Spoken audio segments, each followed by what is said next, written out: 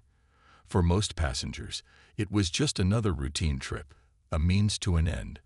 But for Elias, it felt like stepping into unfamiliar territory. He sat by the window, his frail frame dwarfed by the spacious seat. Outside, the stars stretched endlessly, their light piercing the darkness of space. Mars grew smaller and smaller until it disappeared entirely, swallowed by the infinite expanse. Elias clutched the wooden box containing his letters tightly against his chest, as if afraid someone might take it from him. His mind raced with thoughts of what lay ahead: the perilous mission to retrieve the prototype AI device, the hope of bringing Layla back, and the fear that he might fail. Across the aisle, a young woman noticed him. She couldn't have been older than 25, her bright eyes filled with curiosity. Her name was Kira, and she wore a badge identifying her as a journalist for Interstellar Chronicles *, a popular news outlet covering human interest stories across the galaxy. When she first boarded the ship, she had spotted Elias immediately: his old-fashioned attire, the wooden box in his hands, and the unmistakable aura of someone carrying a heavy burden caught her attention. "Excuse me," Kira said, leaning forward slightly. "Mind if I ask you something?" Elias turned to look at her, surprised by the interruption. He wasn't used to people approaching him anymore. Most folks found him odd, clinging to outdated customs in a world obsessed with progress. "What is it?" he asked cautiously. "I've seen you writing letters," she said, gesturing toward the box. "Real paper, real ink. That's unusual these days." Elias nodded slowly, unsure how much to reveal. "It's personal," he replied, his voice tinged with defensiveness. Kira raised her hands in mock surrender. "No judgment here. Actually, I think it's kind of fascinating. No one does that anymore. What's your story?" For a moment, Elias hesitated. He didn't owe this stranger anything, but there was something about her earnestness that made him want to share. Perhaps it was the loneliness creeping up on him during the long journey, or maybe it was the realization that he needed to talk about Layla, to keep her memory alive, even if only for a brief moment. "My wife," he began quietly, his gaze drifting to the stars outside. "Her name was Layla. We were married for 40 years before she passed away. Every day since then, I've written her a letter. It's my way of staying connected to her." Kira listened intently, her pen poised over a notepad. "That's incredible," she murmured. "Most people don't put that kind of effort into relationships anymore. Everything's instant now. Texts, neural messages, holograms. Do you ever send them? The letters, I mean. No, Elias admitted. They're just for me. For us. His answer lingered in the air, heavy with emotion. Kira scribbled a few notes, then looked up again. Why are you going to Earth, if you don't mind me asking? Elias hesitated once more, weighing whether to trust her. Finally, he decided to tell her part of the truth. I'm looking for something important, something I left behind a long time ago. Before Kira could press further, the ship shuddered violently, throwing everyone off balance. A loud alarm blared through the cabin, followed by an automated voice announcing, "Asterisk, asterisk, attention passengers. We have encountered an unexpected space anomaly. Please remain seated and secure all belongings." Asterisk, asterisk.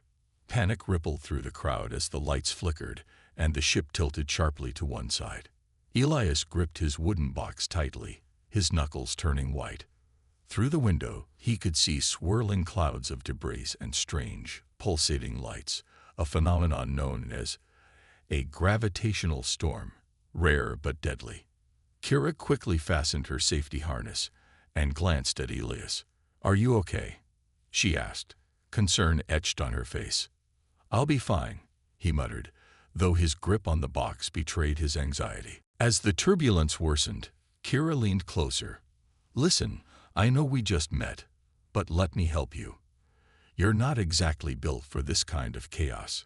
Elias managed a weak smile. "Thank you," he said simply, touched by her kindness despite the danger surrounding them. The storm raged on for what felt like hours, testing the limits of the ship's stabilizers. Passengers screamed and prayed, some clutching onto loved ones, while others buried their faces in their hands. Amidst the chaos, Elias closed his eyes and thought of Leela. He imagined her voice soothing him, telling him everything would be all right. Slowly, his breathing steadied, and his fears subsided. When the turbulence finally ceased, the captain announced that they had cleared the anomaly and would reach Earth ahead of schedule. Relief washed over the passengers, though many remained shaken. Kira turned to Elias, who appeared unharmed but visibly drained. "You handled that better than I expected," she said with a grin, trying to lighten the mood. "I've lived through worse," he replied cryptically, his thoughts drifting back to the countless storms, both literal and metaphorical, he had weathered in his life. Over the next few days, Kira continued to engage Elias in conversation, learning more about his past and his reasons for returning to Earth. He told her about meeting Lila when they were teenagers, long before handwritten letters became obsolete. He spoke of their struggles raising children in a rapidly changing world, where technology often overshadowed human connection, and he shared snippets of his grief after losing her to illness, describing how writing letters kept her spirit alive within him. In return, Kira opened up about her own life. She confessed that she had grown disillusioned with journalism, tired of chasing sensational headlines instead of meaningful stories. Hearing Elias's tale reignited her passion, reminding her why she had chosen this career in the first place. By the time the ship approached Earth, their bond had deepened significantly. Though they came from different generations, they found common ground in their shared belief in the power of human connection. As the blue-green planet loomed larger in the viewport, Elias felt a mixture of excitement and trepidation. He was closer than ever to fulfilling his mission, but also aware of the risks involved. Kira placed a reassuring hand on his shoulder. "Whatever happens down there, I'll do what I can to help. Your story deserves to be told." Elias smiled faintly, grateful for her support. Whether or not he succeeded in retrieving the prototype, he knew one thing for certain. Lila's memory would live on, not just in his letters, but in the hearts of those who heard their story. This section builds tension with the space anomaly while developing Elias's character and his relationship with Kira. ###**##** Part 3. The prototype ****. The spacecraft descended through Earth's atmosphere, its heat shields glowing orange as it pierced the thick clouds. Elias peered out the window, his heart pounding with a mix of anticipation and dread. Below him lay the planet he hadn't seen in decades, a world transformed beyond recognition. Towering skyscrapers stretched into the heavens, their metallic surfaces glinting under the sun. Autonomous drones zipped through the air like insects, delivering packages or conducting surveillance. Everywhere he looked, humanity seemed to have surrendered itself entirely to technology. As the ship touched down at the sprawling New York spaceport, Elias felt a pang of nostalgia. This was once a bustling hub of human activity, families reuniting, travelers embarking on adventures, but now it was eerily silent, save for the hum of machinery and the occasional beep of automated systems. Passengers disembarked without so much as a glance at one another, their faces illuminated by the glow of neural implants as they streamed data directly into their minds. Kira accompanied Elias off the ship, her notepad tucked securely under her arm. She had grown increasingly invested in his mission, sensing that this story could redefine her career and perhaps even inspire others. "So," she said, adjusting the strap of her bag, "where to first?" Elias pointed toward the horizon, where the remnants of an older city stood amidst the gleaming towers. "There," he said, his voice steady despite the weight of what lay ahead. "That used to be Manhattan. My lab is buried somewhere beneath those ruins." They hired a self-driving hovercar, programming it to take them to the outskirts of the old district. As they traveled, Kira couldn't help but marvel at the stark contrast between the past and present.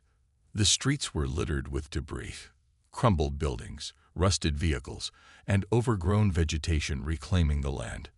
It was as if time itself had forgotten this place. "This is where you worked?"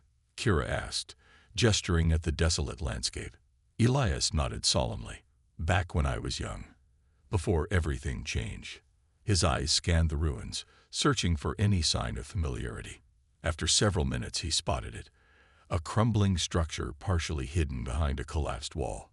Its faded sign read **** Advanced Cognitive Research Lab *** in chipped letters. "This is it," he whispered, stepping out of the hovercar. He clutched the wooden box containing his letters tightly, drawing strength from its presence. Entering the building was no easy feat.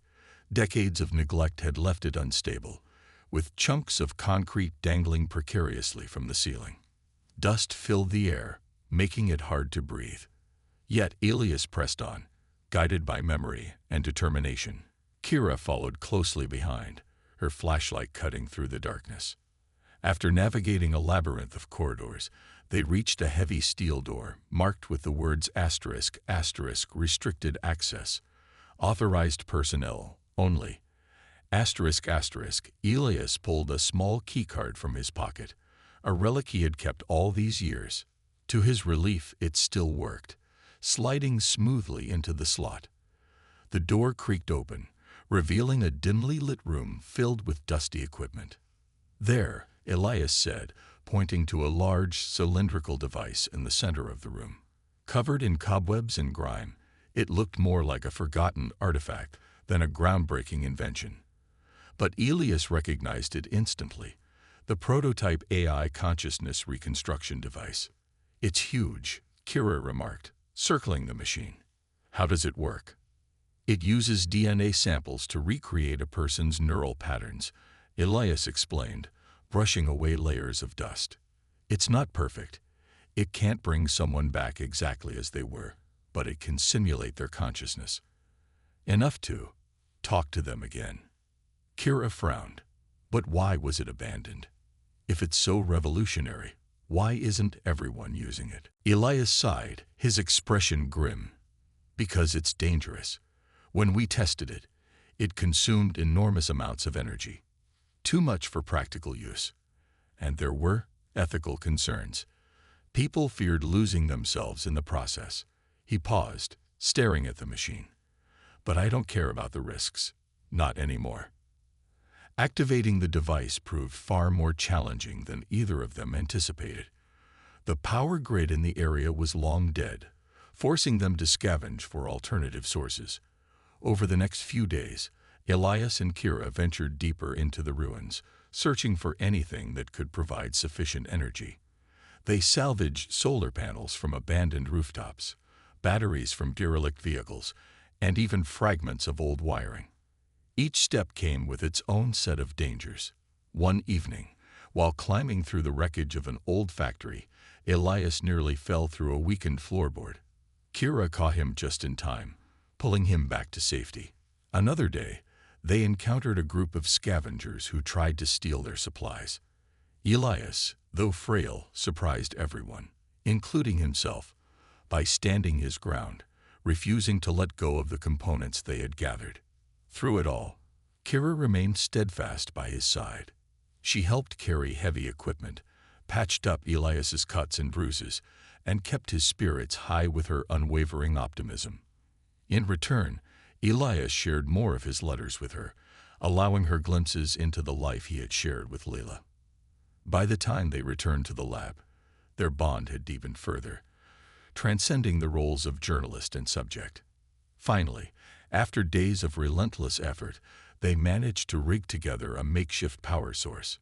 With trembling hands, Elias inserted a fragment of Leila's DNA, a strand of hair preserved in a locket, into the device. The machine sputtered to life, its lights flickering uncertainly before stabilizing. A holographic interface appeared, displaying a single line of text. *** consciousness reconstruction initiated. Estimated completion time, 48 hours. ***. Elias slumped against the wall, exhausted but elated. For the first time in decades, he allowed himself to hope. But the AI wasn't done yet. A warning flashed across the screen. *** warning. Energy consumption exceeds sustainable levels. User lifespan may be compromised during reconstruction process. ***. Kira gasped, turning to Elias. What does that mean? Elias stared at the message, his jaw tightening. It means. He hesitated, swallowing hard. It means reviving Leila might cost me my life. Kira grabbed his arm, her voice rising with urgency. You can't do this. There has to be another way. There isn't, Elias replied softly, his gaze unwavering. I've lived long enough. If I can give Leila back to the world, even for a little while, it'll be worth it. Kira opened her mouth to argue but stopped herself. She saw the resolve in his eyes, the same determination that had driven him this far. All she could do was nod, tears welling up in her own. For the next 2 days, Elias and Kira waited anxiously, monitoring the device as it processed Leila's neural patterns. They barely slept, subsisting on ration bars and adrenaline. When the countdown finally reached 0, the room was bathed in a soft, ethereal glow. And then she appeared. Leila materialized as a hologram, her form shimmering faintly in the dim light.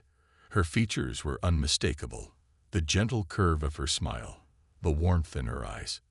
For a moment, she looked confused, disoriented. Then her gaze landed on Elias. Elias, she whispered, her voice trembling. Tears streamed down his face as he rose to his feet. Leila, he choked out, taking a hesitant step forward. It's me. She studied him, her expression shifting from disbelief to joy. You're older, she said, laughing softly. But you're still my Elias. They embraced, or at least as close to an embrace as a hologram could offer. Kira watched from the corner, moved to tears by the scene unfolding before her. It was a miracle, a triumph of love over time and loss. But the AI's voice interrupted the reunion. *** energy reserves critically low. Sustaining reconstructed consciousness will require continuous input. Warning. Connection to host user will accelerate biological degradation. ***. Elias turned to the machine, his decision already made. Do it, he said firmly. Keep her alive. No, Leila cried, shaking her head. I won't let you sacrifice yourself for me. You already did once, Elias replied gently, cupping her face in his hands. Now it's my turn. Before she could protest further, the AI began transferring energy from Elias's body to sustain Leila's consciousness. He stumbled slightly, leaning against the wall for support, but his smile never wavered. "I love you," he whispered, his voice barely audible. "Always have. Always will." As the glow intensified, Kira stepped forward, clutching the wooden box of letters. She knew what she had to do next. This section captures the emotional climax of retrieving the prototype and initiating the reconstruction process, highlighting Elias's sacrifice and the bittersweet nature of reuniting with Leela. ###**** Part 4. Reunion and Sacrifice ****. The glow in the lab grew brighter, pulsating like a heartbeat as the AI device worked tirelessly to stabilize Leela's reconstructed consciousness. Elias stood beside her holographic form, his body trembling with exhaustion, but his eyes alight with joy. For 30 years, he had lived without her laughter, her touch, her voice. But now she was here, alive in every sense that mattered most. "Elias," Leela said softly, reaching out a hand toward him. Though her fingers couldn't physically touch him, the gesture carried all the tenderness of their shared past. "You did this for me." He nodded, tears streaming down his weathered cheeks.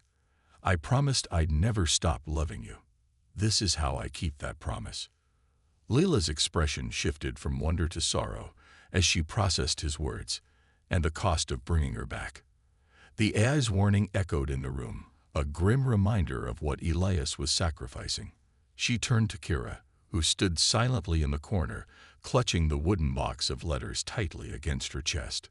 "What does it mean?" Leela asked, her voice trembling. "What's happening to him?" Kira hesitated, unsure how much to say. Finally, she stepped forward, meeting Lila's gaze with a mixture of admiration and grief. "He's giving up his life force to sustain your consciousness.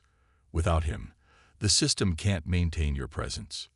"No," Leela exclaimed, turning back to Elias. Her holographic form flickered slightly, betraying the strain on the machine. "You can't do this. I won't let you." "It's already done," Elias replied gently, placing a hand over his heart. His breathing was shallow now, each word requiring effort. "Leela, my love, don't fight it. Let me give you this last gift." "But why?" she pleaded, her voice breaking. "Why must it be this way? We've already lost so much time together." Elias smiled faintly, though pain etched lines across his face. "Because love isn't about holding on forever. It's about giving everything you have while you still can. And I've given you my whole life, Layla. Every letter, every memory, it's all led to this moment." Leela stared at him, overwhelmed by the depth of his devotion. She wanted to argue, to find some way to change his mind. But deep down, she understood. This was Elias, the man who had always put others before himself, who had spent decades pouring his heart into those letters just to feel close to her. Denying him this final act of love would only diminish who he was. "I don't know if I'm ready for this," she admitted quietly, lowering her gaze. "To lose you again." "You're not losing me," Elias assured her, his voice steady despite his weakening state. "You'll carry me with you, just as I've carried you all these years. That's how love works. It transcends even death." As the AI continued draining his energy, Elias began to feel lighter, as though his very essence were being pulled away. Yet, instead of fear, he felt peace. He had lived a long, full life, and now he was ensuring that Layla's legacy and their love would endure beyond him. Kira watched the scene unfold with a lump in her throat. She had interviewed countless people during her career, written stories about triumphs and tragedies alike, but nothing compared to this. Here was a man willingly laying down his life for the woman he loved, proving that true connection could conquer even the boundaries of time and technology. Unable to stay silent any longer, Kira approached Elias and placed a hand on his shoulder. "Is there anything I can do?" she asked, her voice thick with emotion. Elias shook his head, though he offered her a grateful smile. "Just take care of her when I'm gone. Make sure she knows how much she means, not just to me, but to everyone who hears our story." I will, Kira promised, blinking back tears. I swear it. With his remaining strength, Elias retrieved one final sheet of paper and pen from the wooden box. He sat down heavily on the floor, leaning against the wall, and began to write. His handwriting was shaky now, barely legible, but each word carried the weight of a lifetime's worth of love.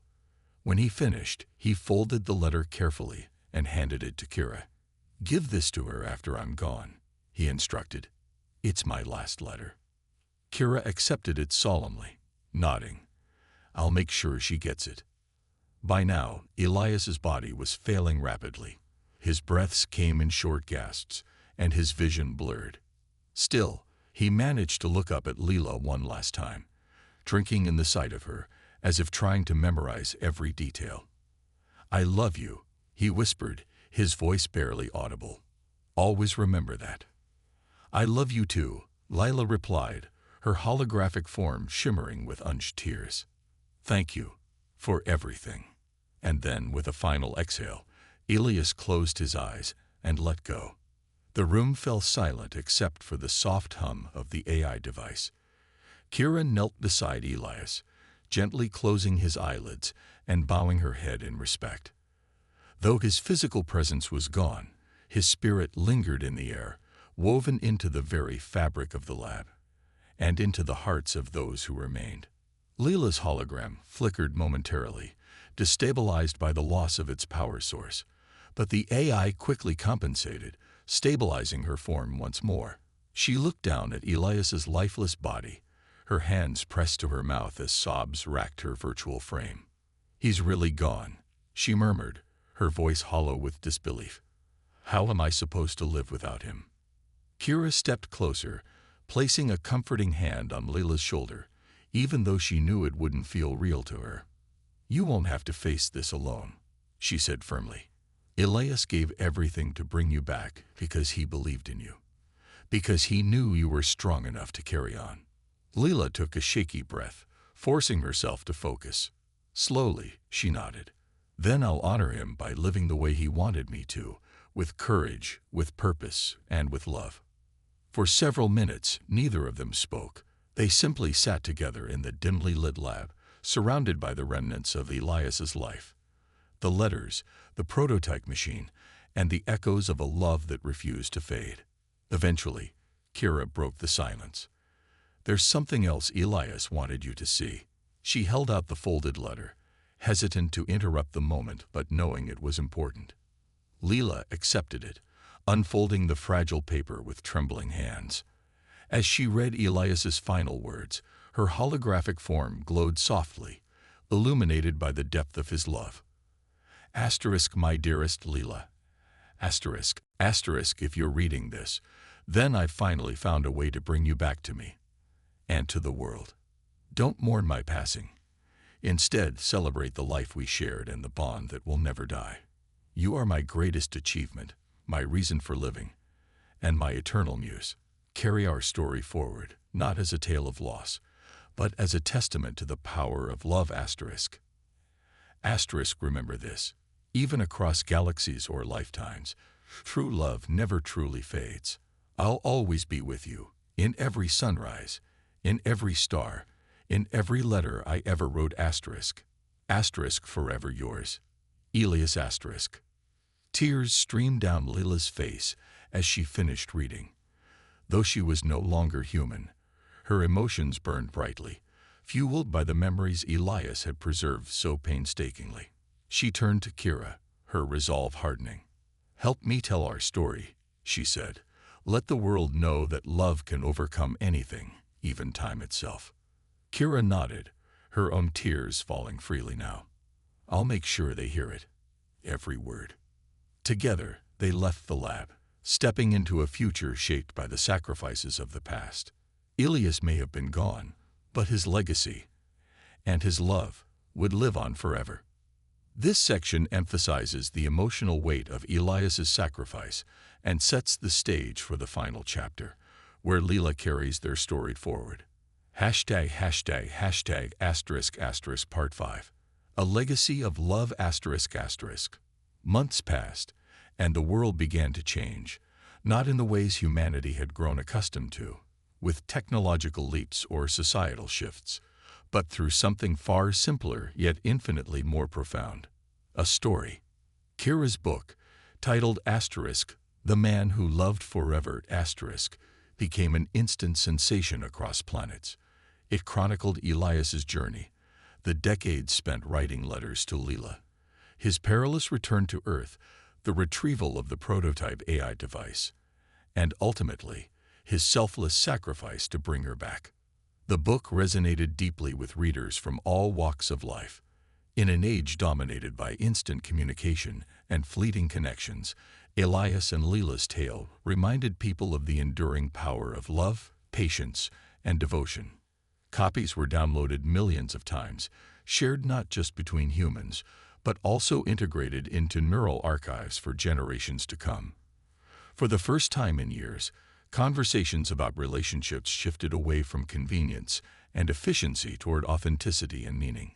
Leela, now stabilized in a new synthetic body created using advanced bioengineering techniques, played a pivotal role in spreading their story. Though she was no longer bound by the limitations of mortality, she carried Elias's essence within her, a constant reminder of the man who had given everything to keep her alive. She traveled across Earth and beyond, visiting schools, museums, and community centers, sharing her experiences and encouraging others to cherish their loved ones while they still could. One evening, standing on a hill overlooking Earth's horizon, Leela held Elias's final letter close to her heart. The sun dipped below the horizon, painting the sky in hues of orange and purple. Around her, children laughed and played, couples walked hand in hand, and families gathered around picnic blankets. It was a scene that Elias would have loved, a testament to the beauty of human connection. She closed her eyes, letting the wind brush against her face. Memories flooded her mind. Memories of Elias as a young man full of dreams, as a father teaching their children how to ride bikes, as an elderly man sitting at his desk, penning letters under the Martian sky.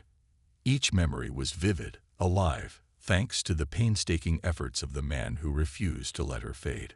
Opening her eyes, Leela looked down at the wooden box containing Elias's letters. She ran her fingers over its weathered surface, feeling the weight of every word he had ever written. Then she reached into her pocket and pulled out a small notebook and pen, tools she had recently adopted as her own. With deliberate strokes, she began to write.